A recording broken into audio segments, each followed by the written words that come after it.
Hello. Yay, we're working. Oh, my hair's a mess. What's going on? We're working. Hello, girl gang. How are you? I hope you're all well. I truly, truly do. So I'm just scanning all the technology to make sure I've got everything. So yes, hi Louise. Thank you for saying that you're here. So if we have anybody watching live, please give me a hashtag live in the comments. And if you are catching me on replay, please give me a hashtag replay as well so I can get an idea of who's able to tune in at this time and who is not. So hi Tanya. Hello, lovely smiley face. So, how is day zero? Day zero, technically. So, I have seen a lot of posts today with starting weight. So, well done for those of you that have posted. I know it's hard. I know it's horrible. I know we all get hung up on the number on the scales. But over the next few days and next Tuesday night, I'll be hopefully showing you that the number on the scales is not the most important factor. It is just a form of data. It's just information. We use it to check trends. It means nothing. It means it's your gravitational pull to Earth. Essentially, that's what that number is. So let's not get hung up on it. I know if you've been through 20 years of diet and 10 years of diet and 3 years of diet and that number is like the godly number, but it does not have to be that way. Okay, so remember, it does not determine who you are, how you are, what you are. It is just a number and you are better than a number. So all right. If you have not posted because you don't have scales, that's fine. Remember, take a measurement around your waist with your tape measure. If you don't have a tape measure, go around your waist with a bit of string or a bit of wool or a shoelace and then measure it in a ruler. And if you've not posted because you're embarrassed, please don't be. Honestly, no one really cares. I'm going to talk a little bit about this tonight, actually, but it is just a number and it doesn't mean anything. It does not mean anything. It's just to get an idea where you are, where you want to get to, and you can change it. This is actually another big part of what we're going to discuss about. We all have the internal power to change. If we're not happy with a circumstance, a situation, anything, we can decide to change. You don't need to know the how.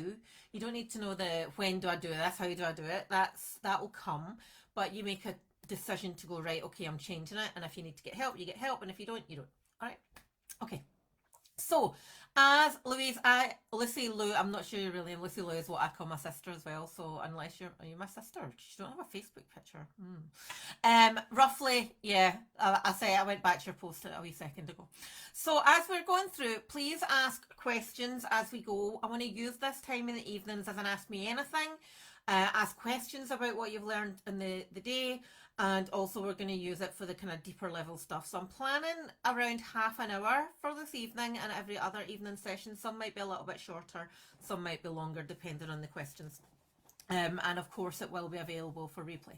So I hope you've all had a chance to download the cheat sheet, have a look at the nutritional guidelines. Remember, these are all personalised to you.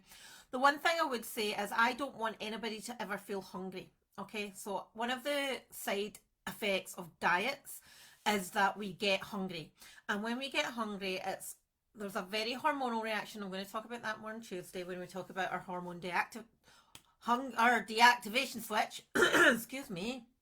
We're going to talk about that more on Tuesday, but one of the side effects of your traditional diets is hunger, and that then flicks a switch in our brain that says we must eat, we must overeat, which is one of the reasons why traditional diets don't work, okay? So if you find you are getting hungry, what I would suggest is you add in another protein portion throughout the day somewhere. If you're somebody that is a runner or you're doing a lot of exercise, you might need to add in a touch more carbs. But for general population, working out a couple of times a week, 3 times a week, not really, really overly heavy or not doing anything overly intensive, then the cheat sheet guidelines will be absolutely plenty for you. Don't feel as if you are eating too much. You're not eating too much. The meal, the palm, the fist, the cup, the thumb, that's for every meal. 3 meals a day. And you might find that you're not even that hungry for snacks. All right, so just tune in as we're going through on your hunger signals and how you're feeling, energy. Okay. So, um, the evening sessions that I'm going to do is going to be more about the deeper stuff, the mindset stuff, the psychology of change. And when you might have heard over the years, changing your body, losing body fat is going to be 80% nutrition, 20% exercise.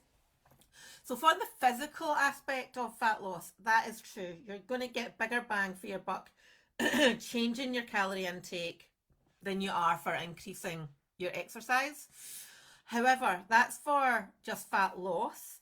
What we are talking about here is permanent fat loss, sustainable fat loss, being able to maintain the weight that you have lost. Scary stat, 90% of people who do your Slimming World, your Weight Watchers, Cambridge, 90% of those people will always regain the weight that they've lost. And that's because we don't tackle what's going on up here. We're only tackling what goes in here and what we're doing exercise with. I don't know anybody that exercises like that, so if you do Zumba, that could be Zumba. Actually, I actually managed to punch somebody in the face with Zumba because I have got zero left-right coordination, and exercise to music is probably not where I should be in life. Anyway, so when it comes to sustainable lifestyle change, fat loss, permanence, etc., it's actually more of a 40-40-20 principle. So 40% is going to be your nutrition, 40% is going to be your mind, 20% exercise. So over the coming days, we are going to be dipping our toe into the mindset stuff.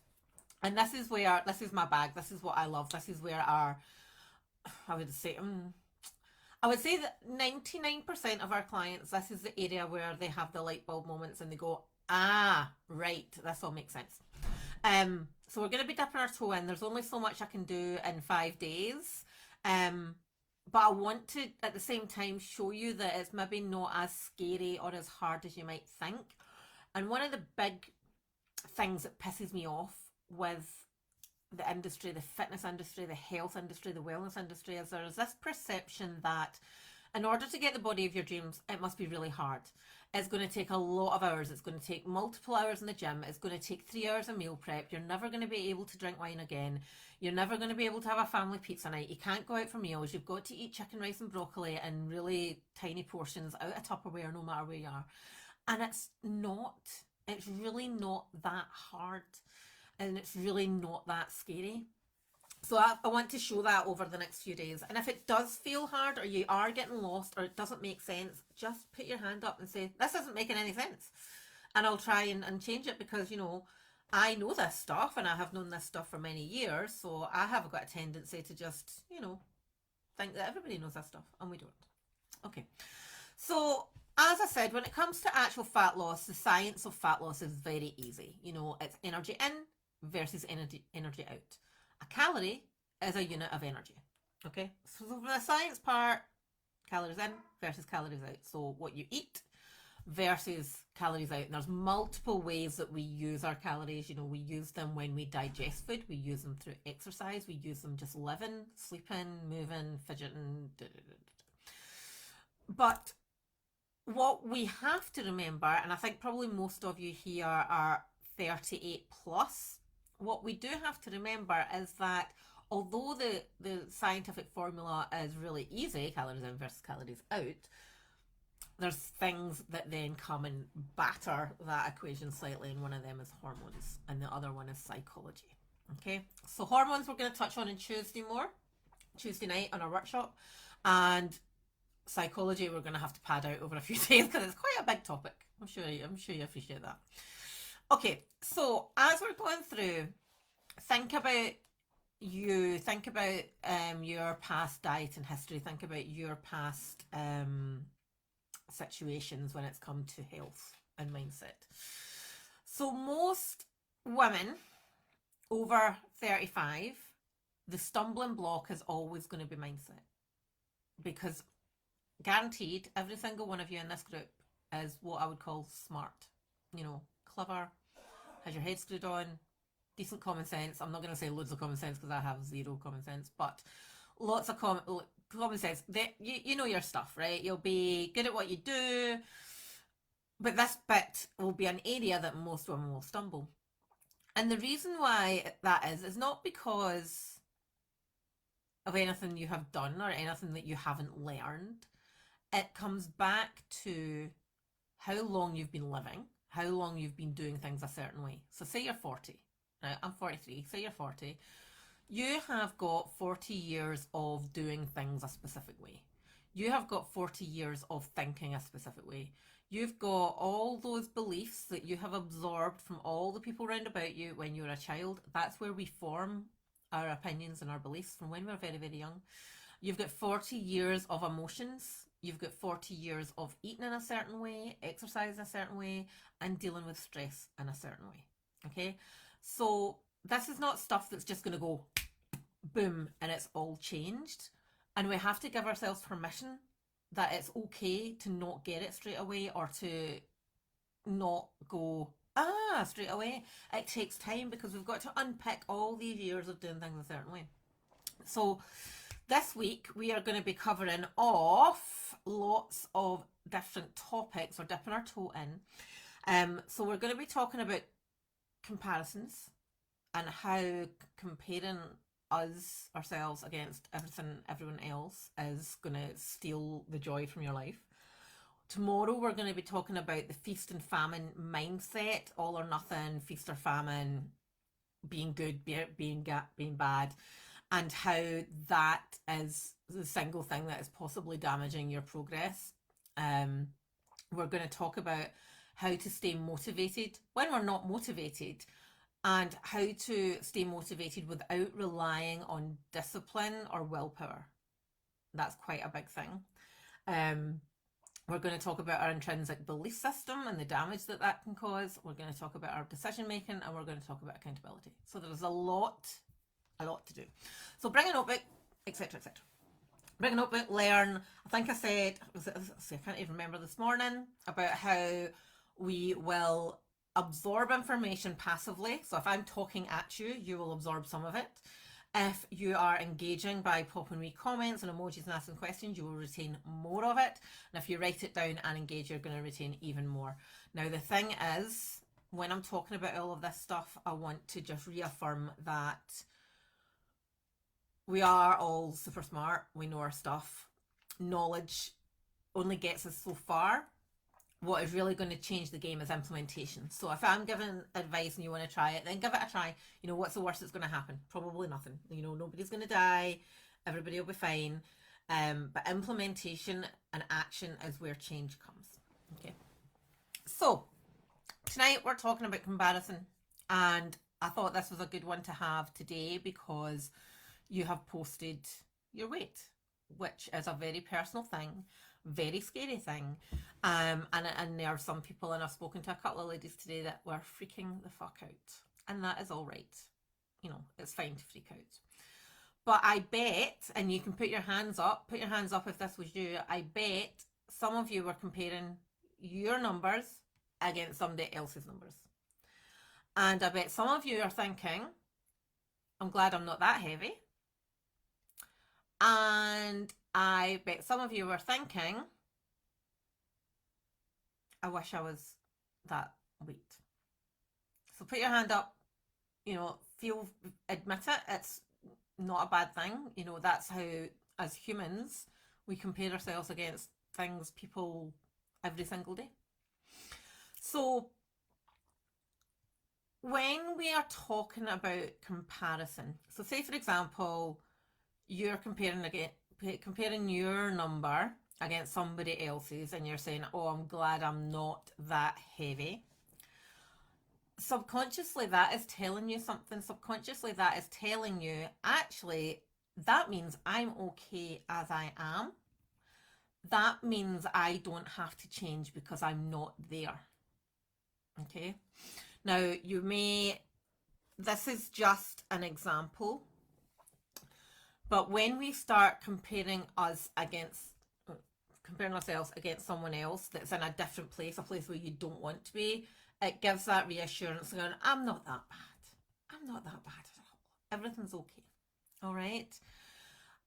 If you were looking at someone else's weight and saying, oh, I really wish I was that way, or I remember when I was that way, or whatever, subconsciously that can tell us something else. Subconsciously that can tell us, I'm never going to get there, or that is so far away, that's not achievable. Subconsciously, you're starting the journey of, I'm so behind the curve, so why even bother? And I see this quite a lot in, when you have friend groups trying to lose weight together, or you come really close with the Slimming Club members, that say somebody, you have a bad week, you lose half a pound or something, and the lady at the Slimming Club's interrogating your food diary and then tells you the reason why you've only lost half a pound is because you had like 2 extra oven chips or something, which is utter crap. But your friend has lost £5 in a week and she's had 3 Chineses and been to the pub and you're just like, well, what's the point?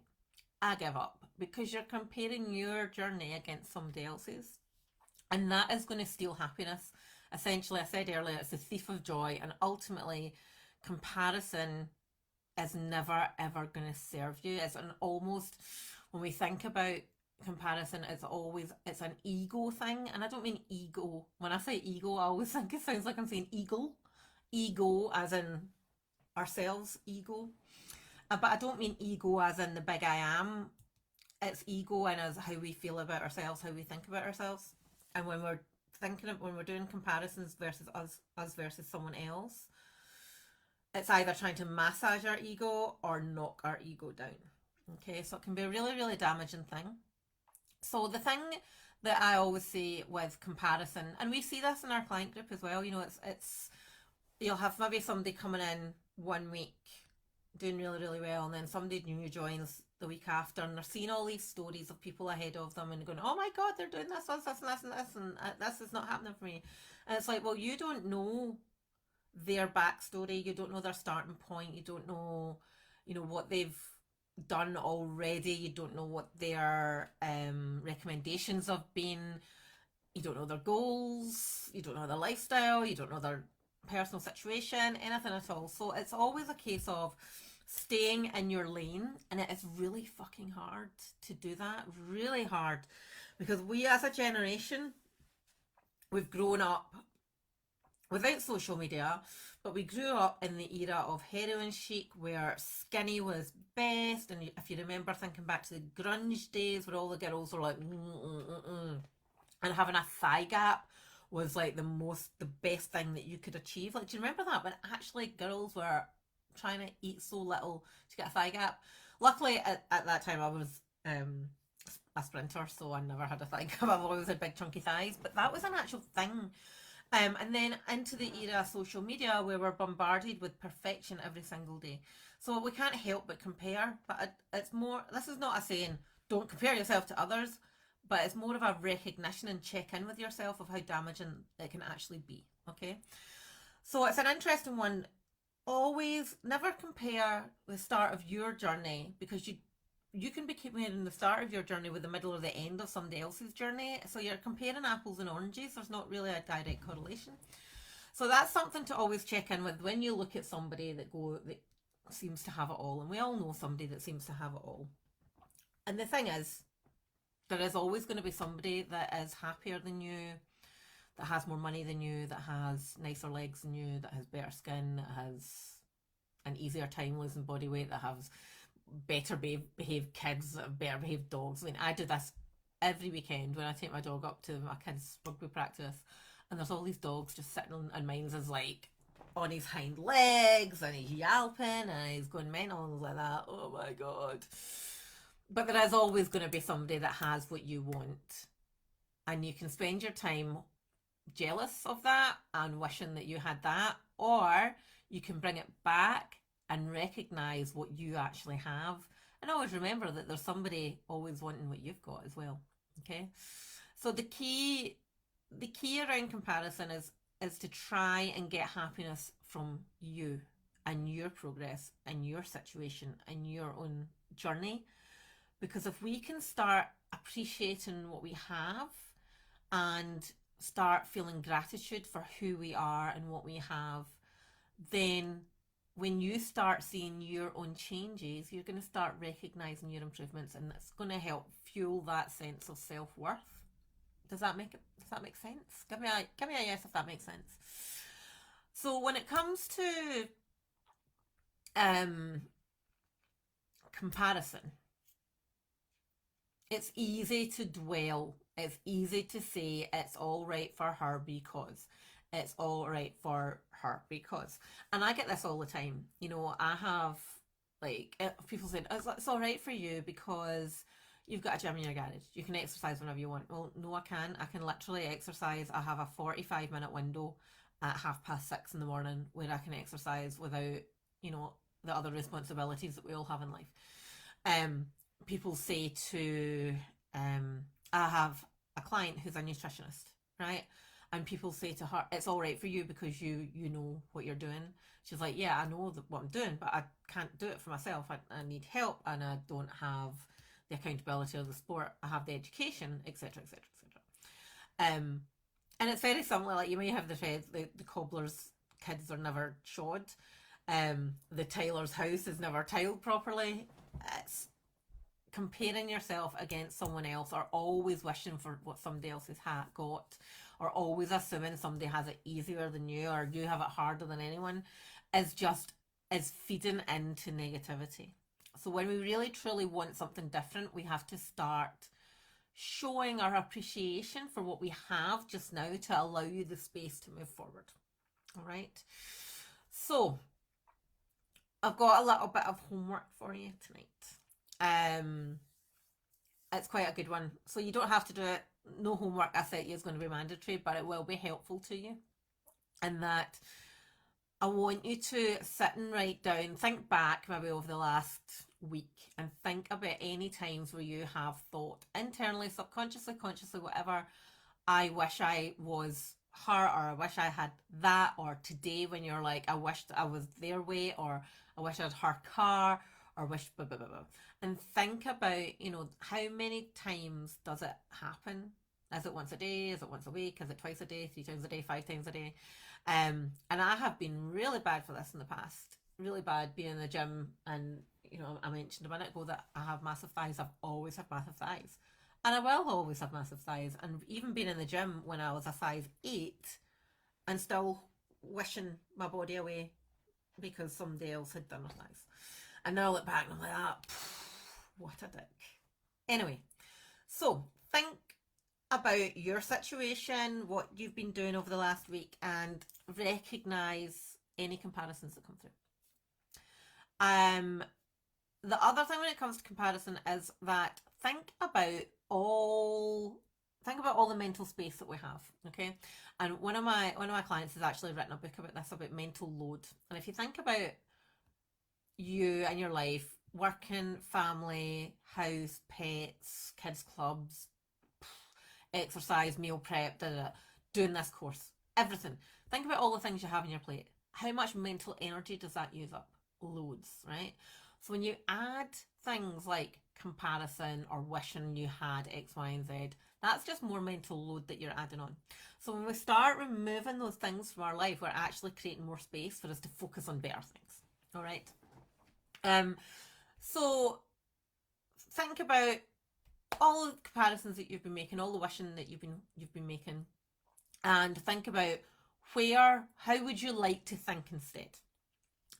Would you like to think in positives in terms of, oh wow, she's looking amazing, good on her, and that is it?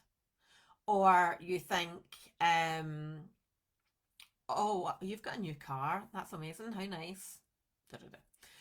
So check in with yourself. How do you feel when people are getting different results from you, faster results than you? Think about, how do I react when people have what I have? Think about, another good one to think about is, what is in my way? What is stopping me getting that? So if I really want that, whether it's a size 8 pair of jeans or a Volvo or whatever it is, when I want that, what's in my way from getting it? Is it me? Is it a circumstance? Is it a belief? It could be 101 different things, but you might not get to the answer, but just start thinking in that way. What is in my way from, what is stopping me? Is it not knowing what to do? Is it not knowing how to do it? Is it Is it just me? I had a conversation with a lady today, and I was like, what's your challenge? What's stopping you getting goals? Me, literally me. And that's really quite normal because we get so stuck not knowing, and that's okay. Give yourself permission for that being okay, but start thinking like, what is it that's in my way? And it's very often normally something more internal rather than an external situation. Okay.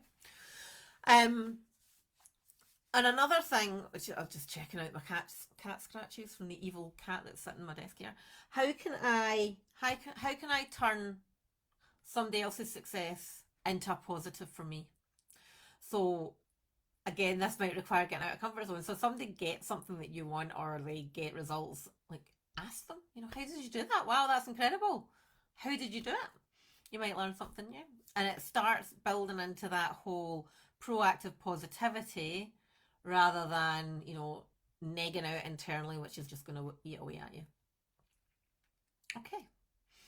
So I don't think I've got anything more that I wanted to talk about comparison because it's quite a deep topic. So, questions. Hit me up, ladies. Hit me up with your questions. Hit me up with your challenges. Hit me up if you recognised already any comparisons that you do in life, or being envious of other people, or anything at all. Anything that you have noticed just from that little 20 minutes overview. Is this beneficial, do you think? Going a little bit deeper? I'm not getting any comments through.